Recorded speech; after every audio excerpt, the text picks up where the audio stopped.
Yo'q, erkak ishimasi. Endi hozir tirikchilik qilish kerak-da. Ana ziyolilar juda ko'p. Oqlandi-yu, xalq bilmaydi ular. Shu birlashishni bilmaydi o'zbek.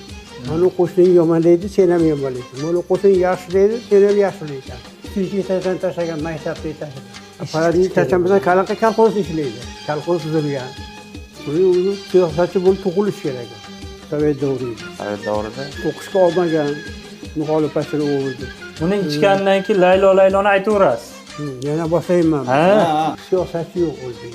Shu qo'shildi bugunga aytsam bo'ladimi yo'qmi deb o'ylash yo'q. olib borilayotgan siyosatga qo'shilmaysiz. Endi mahallaning raisi bor-ku. To'g'risini aytaman, bizda O'zbekistonning o'zining tabiiy boyligi 50 milliongacha odamni boqishga yetadi degan. Kim bo'lishidan qat'iy nazar Tariqqa ham qiziqmaydi. Urushga qanchasi ketdi, o'shada o'lib ketdi, otilib ketdi. Qurultoy qilgan, qurultoy ham bo'lmagan. Siyosat shunaqa. Ko'pchilik like bosibdi, endi nima qaysi ma'noda bosgan, lekin bosib tashlab turasiz. Erkak bitta so'z bo'ladi.